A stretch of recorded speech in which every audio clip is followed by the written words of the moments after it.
This begins an interview with Delbert Marks on February 20th, 2004 at the University of Tennessee in Knoxville, Tennessee with Kurt Peeler and Lindsay Chapman.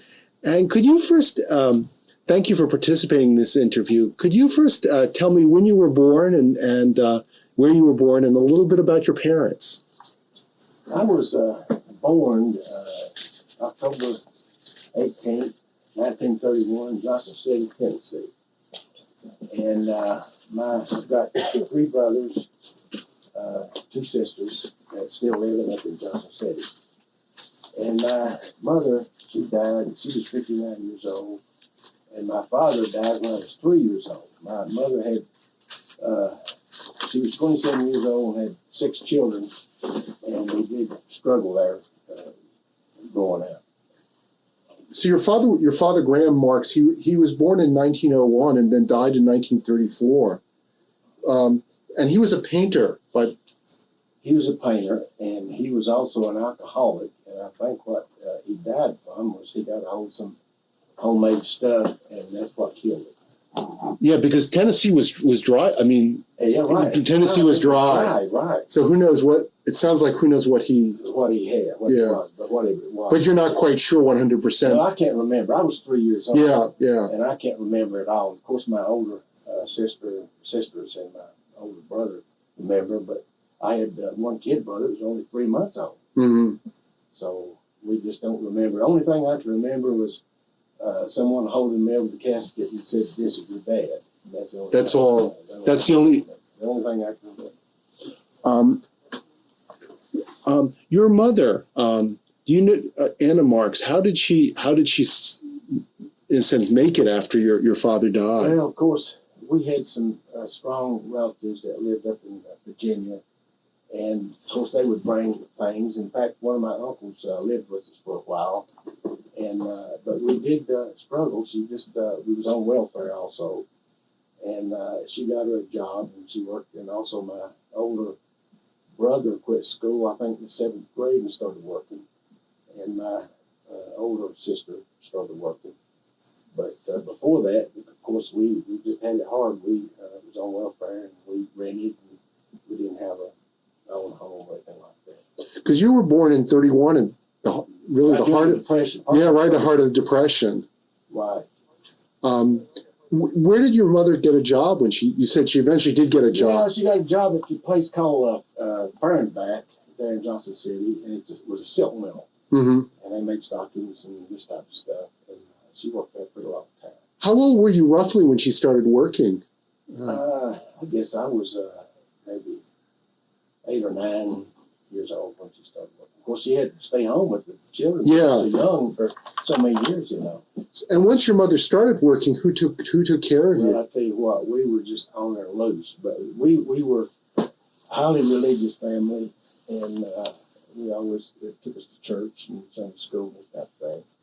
So when she left, she just had faith that we did the right thing, but we were more or less on the loose. And we lived in an area where there's woods, and we'd go and play in the woods all day and this type of thing.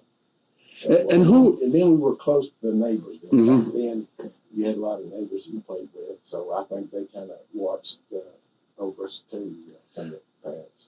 Because you mentioned you had one brother who quit school in 7th grade. Who was home when your mother went back to work? What was you had a brother that was younger than you. Yeah. And then you had some that were several that were older than you. Who was at home when your mother went off to work? Your younger? Yeah, my sisters took care of the younger ones. Yeah. Mm-hmm. And my older brother, he was working. Yeah, he was working, and he just got a job as like a delivery boy. He wasn't making anything hardly. Mm-hmm. It was just like a delivery boy, but it just kind of helped, matters. But we did struggle. When you say struggle, I mean, what was sort of the is any memory sort of stick out in terms of the struggling that? Well, we like for breakfast, the only thing we had was like gravy and fatback. Mm-hmm. And of course biscuits. We didn't go hungry, but we didn't know what steak was. It mostly bologna. Yeah. It was about the only thing we had, along with potatoes and Korean bread. But we didn't go hungry, but yet we didn't have a steak and this type of thing, you know. But you never ran out of food. It never was. No, and when the neighbors would kill a hog or something, of course, they would give us a portion of it. And like I say, I had some relatives that lived maybe 75 miles away, and they would, when they would come to visit, they would bring food, and stuff that would last us. And then the school was close by. We always walked to school. It was like 2 or 3 blocks or so. Were you really close with your siblings? You mentioned before that you had a twin brother. Yeah. But were you particularly close to him, or in general? No, I tell you what, no more closer to my twin brother than I was my other, and we're still real close brothers and sisters, and it's always been that way. We've never had any problems at all between us, and we're all real close then, and we're still close today, yet today. So.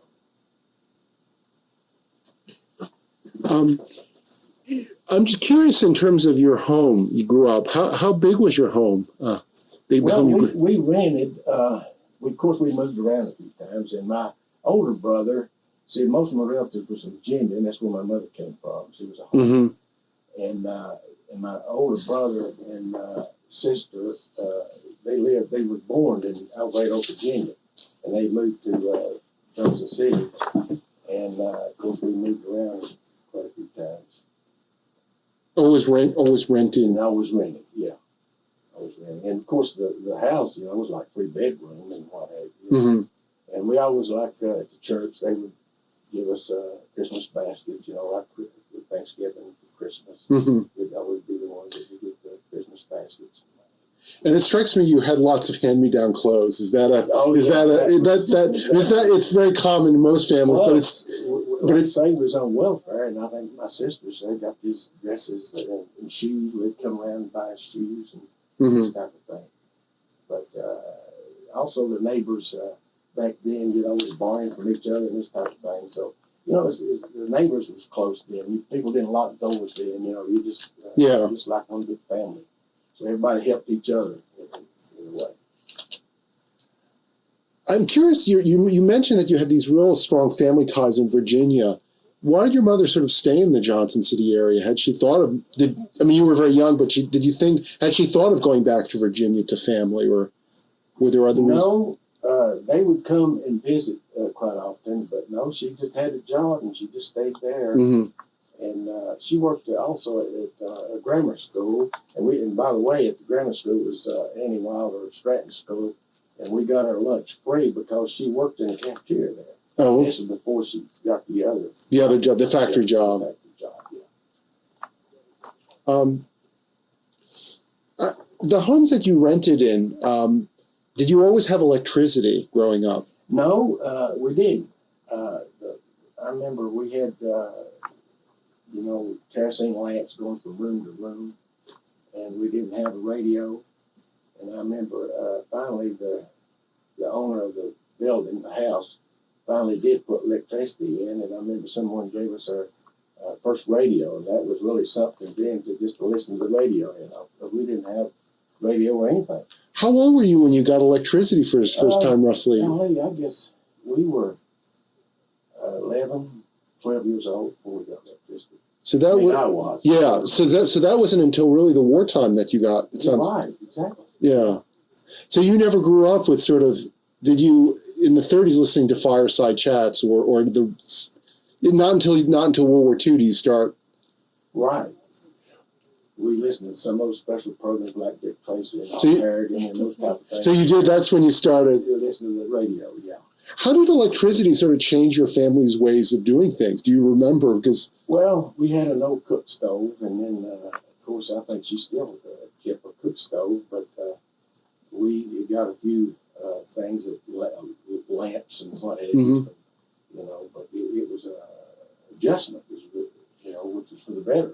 Well, did you, for example, stay up later with electricity? Yeah, we did. We used to go to bed at like dark, and then we stayed up, 10, 11 sometimes. We did stay up later. What about indoor plumbing? Did you always have indoor plumbing, or was that something that came later? Yes, we did have indoor plumbing, but our bathroom was out. You had outhouses. Outhouses out, yeah. Did you have outhouses all the way through until you went into the Marines, or? No, we had moved and we to a better home. Mhm. And my brother, he was in also my older brother was in the Marine Corps, and he came back and he made a down payment on his house. And see, when I went in the Marine Corps, of course, I'll get into that later, that I was reported killed in action or whatever. In fact, for 5 months, my mother didn't know that I was alive, but she was the type that she never did believe it. When she got the telegram that I was reported killed in action, she was getting ready to get on the bus to go with my aunt up in Virginia, and when they came over to give her the telegram that I was reported killed in action, my aunt said, well, let's go back to the house. You might want to read this.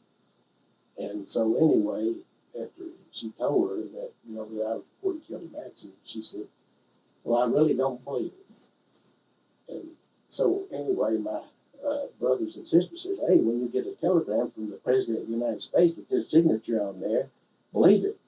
And she still had the faith that I was. Yeah. In fact, the government gave, I'll get into it later about how it happened, but they got the $10,000 worth of insurance, and my mother paid the house off with the money. And so therefore, later on, they inquired about the $10,000, and after my mother wrote the letter that what she did, they just said, forget it. So they did pay off your life insurance, and then you were right. You were fortunately alive, very much alive. Of course, I was in North Korea. Yeah, no, I know. I didn't know this was going on. I didn't know that. But how it's an interesting. I mean, and also my aunt wrote to one of my buddies. See, I was in the engineers test the local, and what happened? One of the buddies, she wrote, and he wrote back, and he says, "Believe me, he's dead." So I'll get into that. Yeah, no, we want to. I'm. So it sounds like your family. You would be fair to say you were living better during World War II and immediately after the war. Is that a fair? Yeah, and when I was going to high school, I was playing football, and my kid brother played football, and my twin brother, he quit school in the 10th grade. He went into the Navy, and my one sister went to the 10th grade, and the other one went to the 9th grade and quit and started working, this type of thing. So I like 2 credits graduating high school when I went in the Marine Corps. Mm-hmm. And I was telling Lindsay that they were 35 of us. We joined it, and there was about a third of the football team. Some of them were juniors. I was a senior, but I like 2 hours to graduate. And so we went and joined the Air Force, 35 of us. And about a third of those, all of them, some of them had already graduated. But anyway, when we went down to leave, all we had to do, we took the test and everything, and all we had to do was hold our right hand up, and we had been in the Air Force.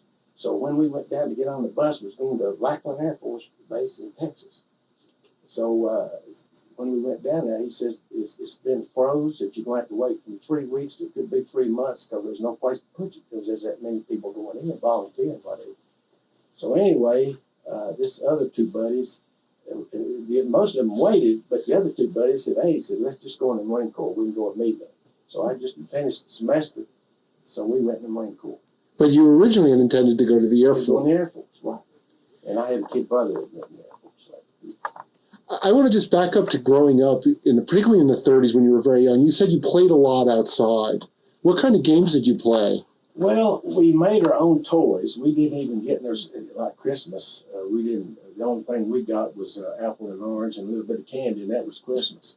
And we made our own toys. We made wagons and scooters and this type of thing. But mostly we just go in the woods and make swings and play in the woods and what have you. And that was it. What would you like, for example, play? I mean, it seems like a relevant question. Would you ever play war? Was that one of your games, or did you have other? Yeah, we did.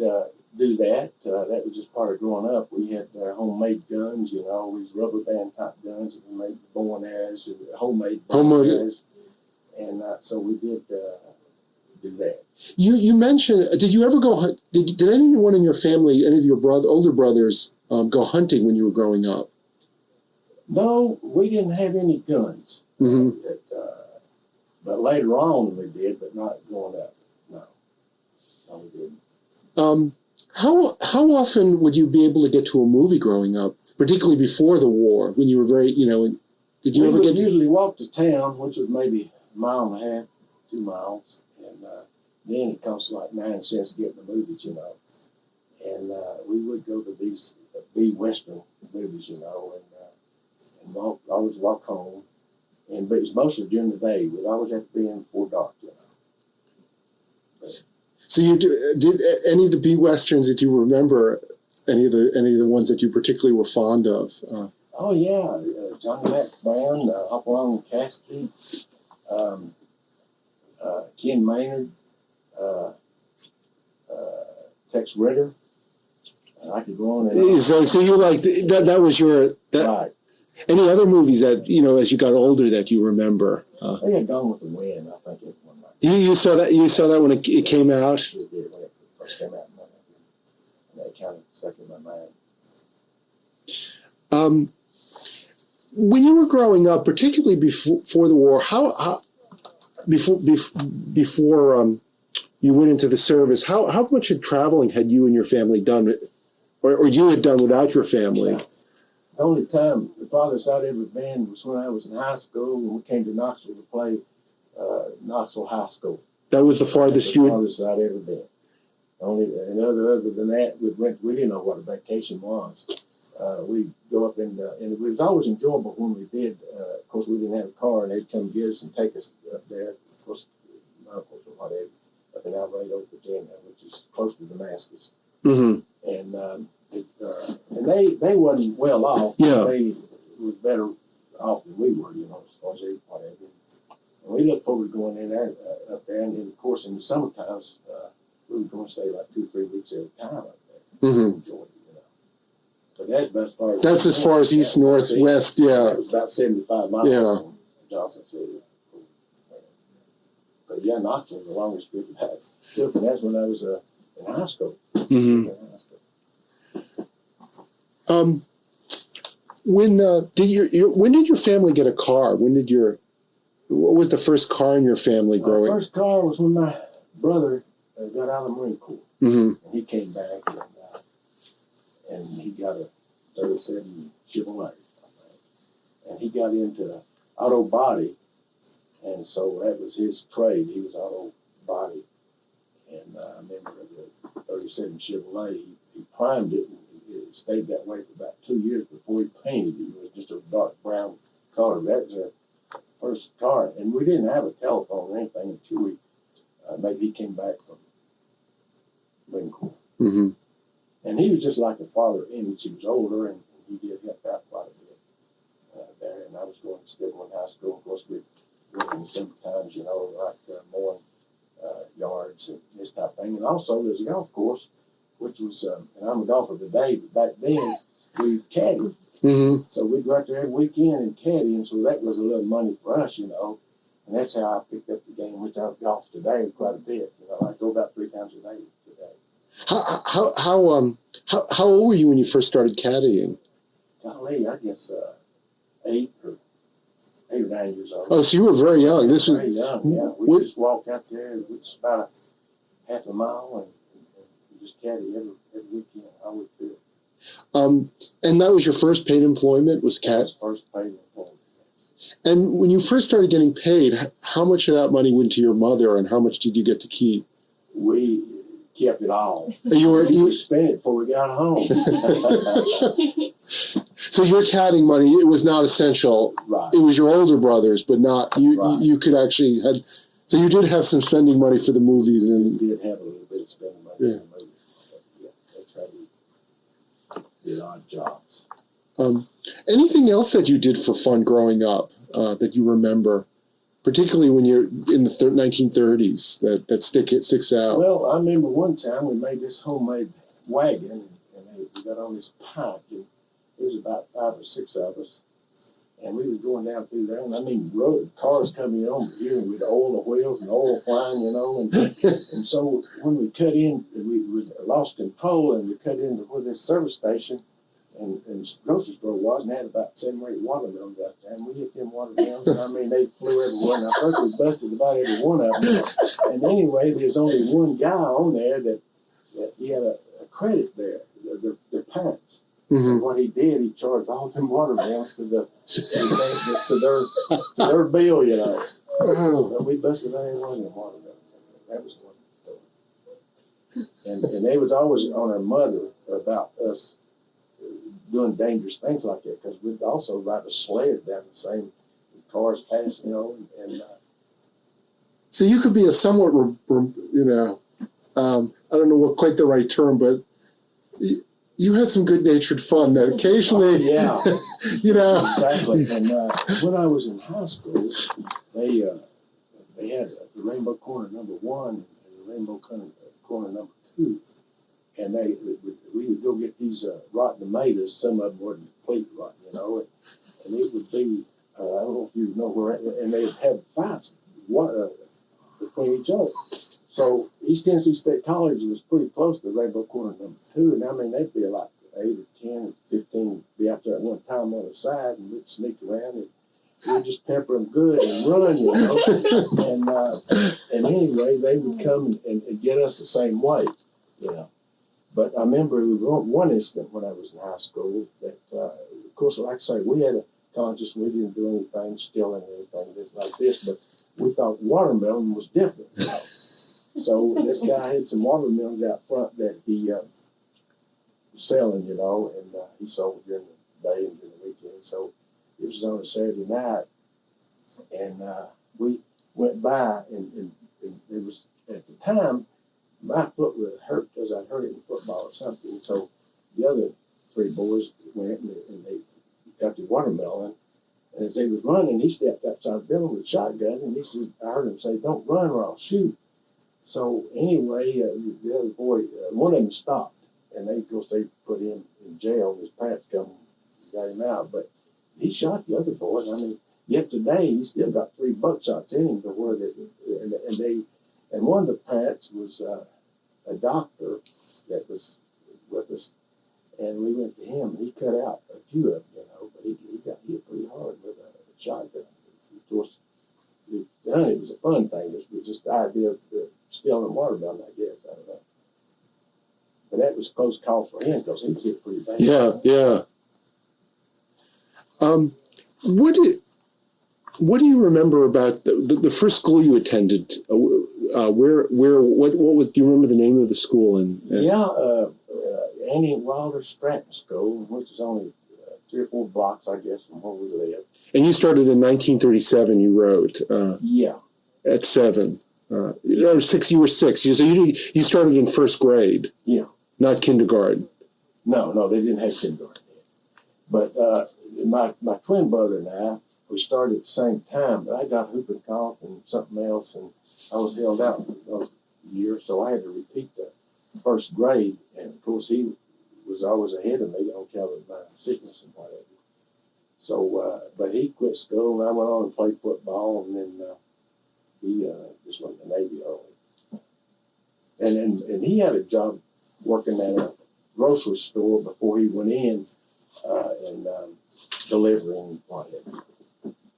Johnson City didn't have a middle school at the time, did it? Yeah, and then from Annie Stratton School, we just called junior high. Mm-hmm.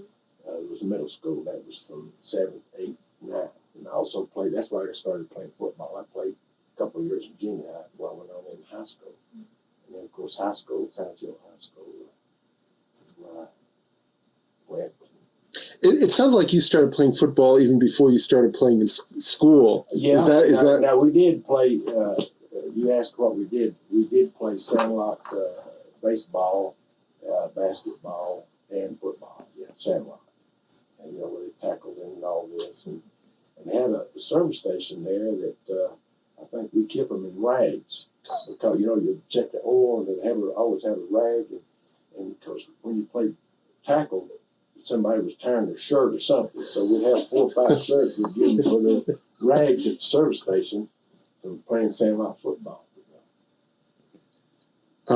What do you remember about any teachers that you remember from elementary school? Yeah, I remember several. Miss McCullough, first grade, 3rd grade, Miss Jones, especially Miss Jones. She was an old maid and had an old T model, and she was a very good teacher.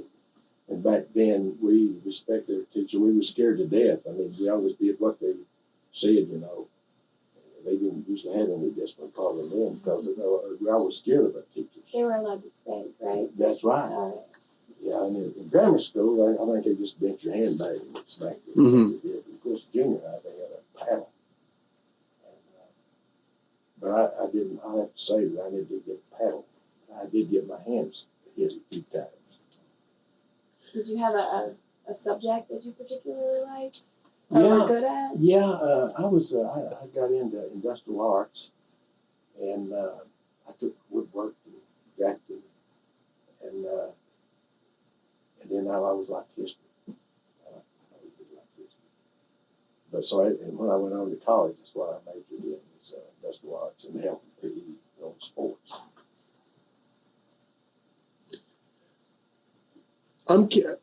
When did you hear about Pearl Harbor? Because you mentioned your family didn't have a radio until. No, we didn't.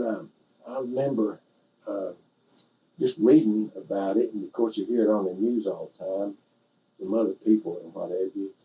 And of course everybody went in then. It was just a thing that everybody went in military service. In fact, all my buddies went in. And I remember we was playing sandlot baseball when we heard a siren go off at one of the factories there, and we wondered what was going on. It was the end of the war. Mm-hmm. The war ended, you know. But when it started, I can't remember exactly when it started. So, because I wasn't really interested that much, I guess. well, it's just because a lot of people hear it on the radio. Yeah, And so I'm very curious because you didn't have a radio, yeah, so you don't hear it necessarily as quickly. Like it's not as distinct memory. Word of mouth. Yeah. Yeah. Your brothers, when did they? Do you remember when they went into the service roughly after Pearl Harbor? Because you mentioned one brother went into the Marines. Yeah, my older brother, he was right in the middle of it.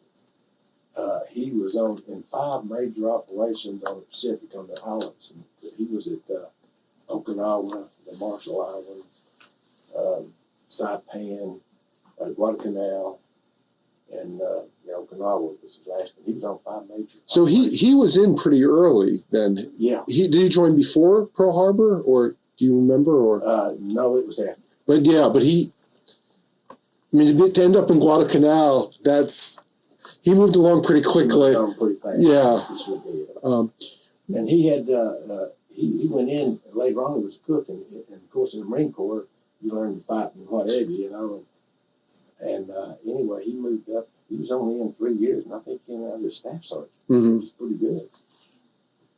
Just been in for that. Yeah. No, that's a very good When he was overseas, do you know why he joined the Marines? Because he had a couple other buddies that went in that was with him when he went. A couple of them stayed together and went in and fought together and what have you. And usually they get separated, but he had a couple that just seemed like they stayed with him the whole time. And so it was partly they had sort of agreed this is where they were going to go. Yeah. When he was overseas, did you write to him at all? Yeah, my mother, of course. Yeah, when he went in the Marine Corps, he had his boot camp in San Diego, California, and it was such a distance. He only had 10 days, and so he didn't come home. So when he left, he never did come home until he got discharged. So you never saw him from the moment he left. Right. And after the war was over, he went and spent some time in China, before he came. Mm-hmm. But when he came home, he got discharged. What did he ever? Does anything stick out in what he told you in his letters when he wrote home? And then when he came home, what would he tell you about being in the Marines and war? And Well, he had an influence on me about going in the Marine Corps later on, and he was the type of guy that he was had strong morals. He never smoked, never drank, very religious person, and he thinks that's one reason why he got back without a scratch. And he's seen so many of his buddies get killed, you know. And I remember one story he told me that he was in, in the Marine Corps, your squads of 13, sergeant over the other 12.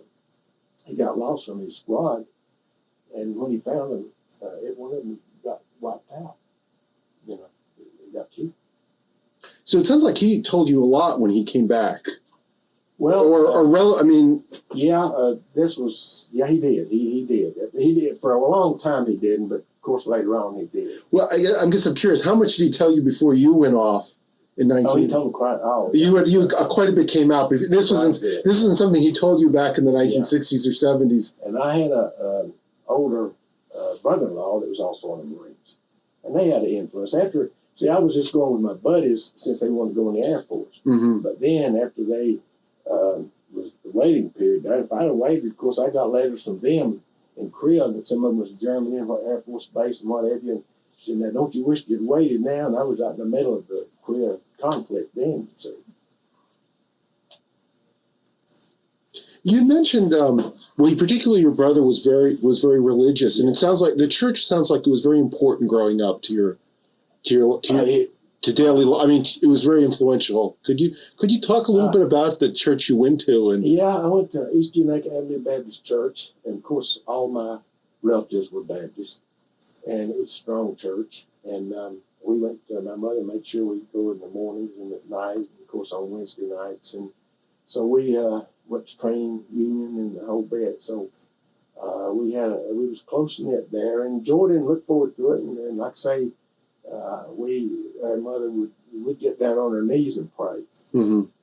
and we had good morals, and this kind of helped me through what I went through, and I'm sure it did my brothers through what they went through. Well, I'm also struck when you said your brother didn't drink and smoke, which is hard to do in World War II in the service. Not particularly give up both is not an easy thing. I've gathered from a lot of vets. It's just automatic.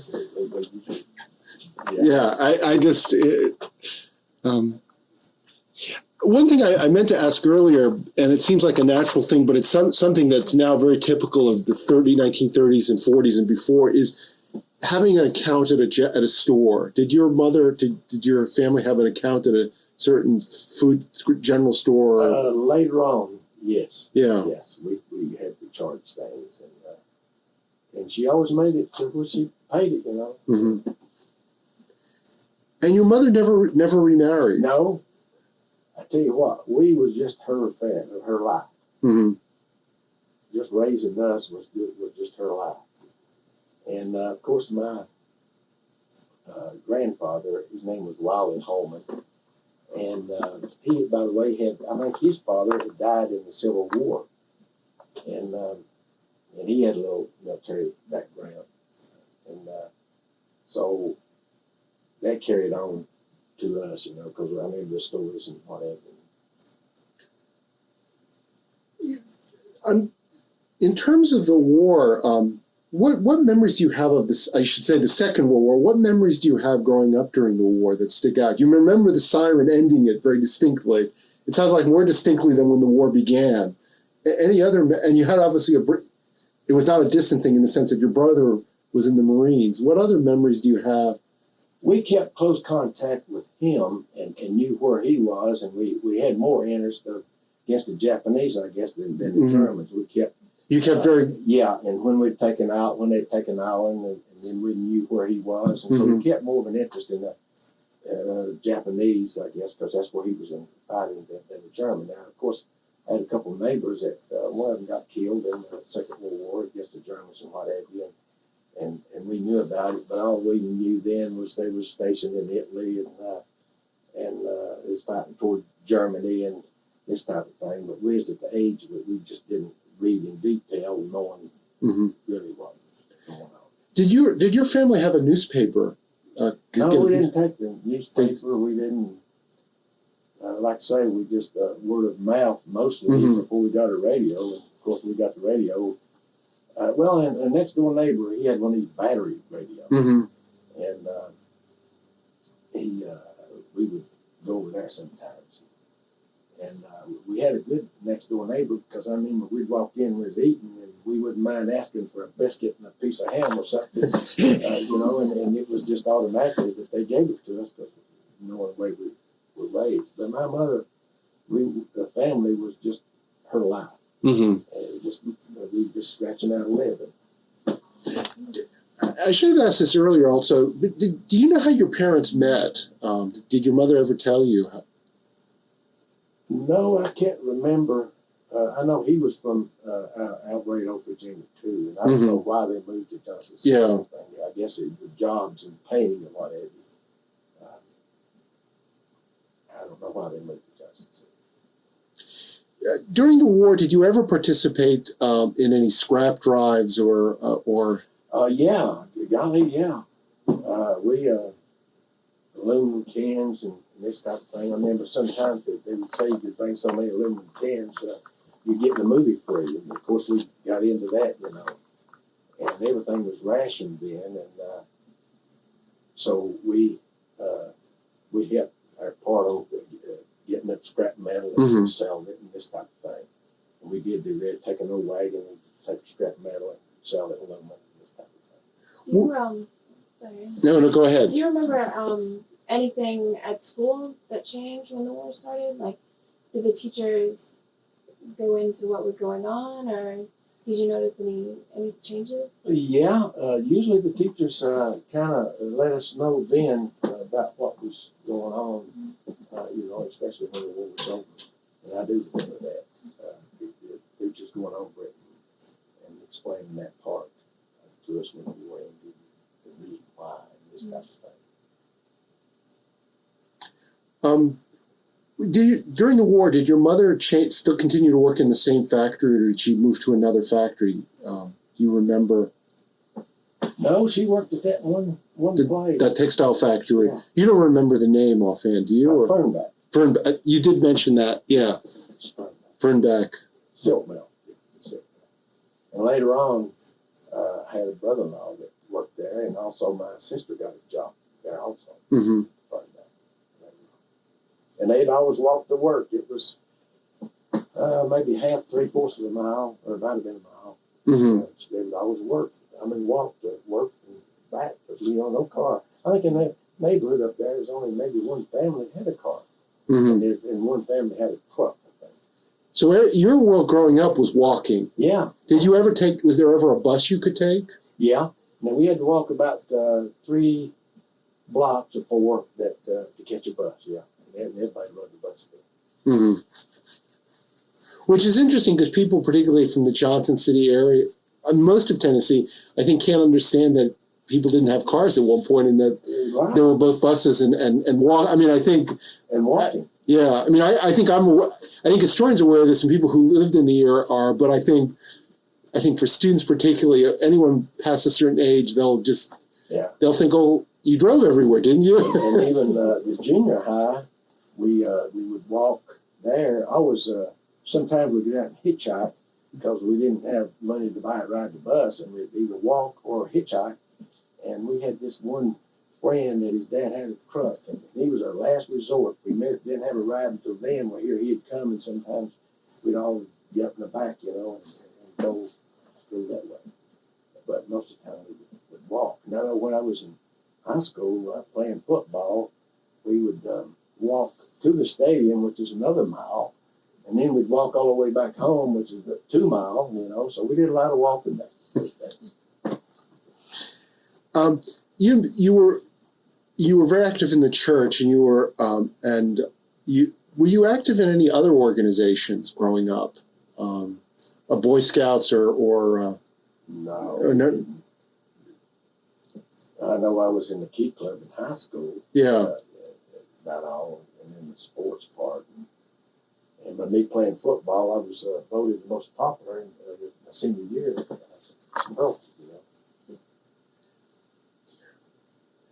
you started high school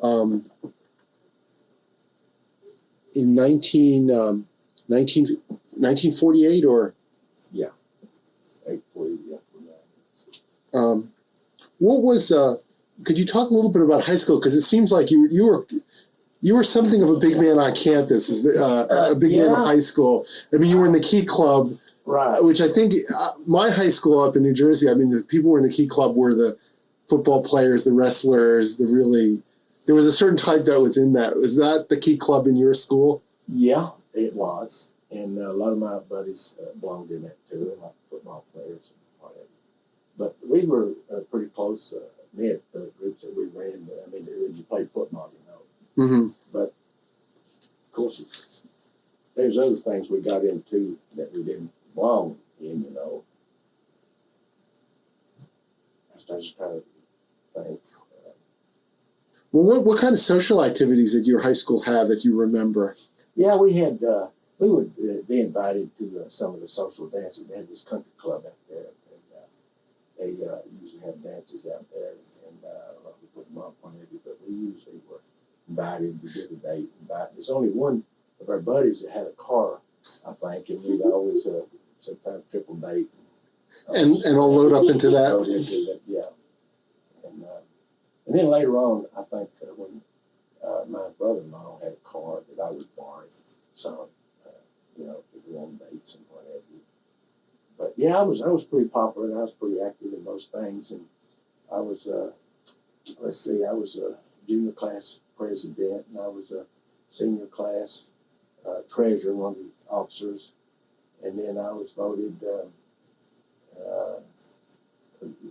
it was one of the clubs that we called it the Auditorium Club, which was if you didn't belong to any other club, there's about 200 or 300 in there, you know.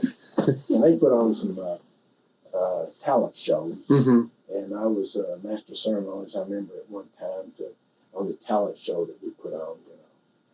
So yeah, I was pretty active in high school. Did you have? It sounds like you had some girlfriends, and you don't have to name names, but you had some girlfriends in high school and dating was a real part of that. Yeah, right. Yeah, I started in my sophomore year. I dated this one girl, Katie Lowry, and the other one, Janice Powell. And her father owned one of the Powell's stores there in Johnson City. And I know when I dated her, it was the first time I'd seen a TV. And it was one of them oval TVs, and they had the TV, and that's the first time I'd ever seen a TV. Was in the store? No, at their house. Oh, at their house. Yeah. Do you know what program was on when you? Does that stick out too? Or Tell you the truth, I can't remember. Yeah. But you distinctly remember the first. Yeah, the first TV. Yeah.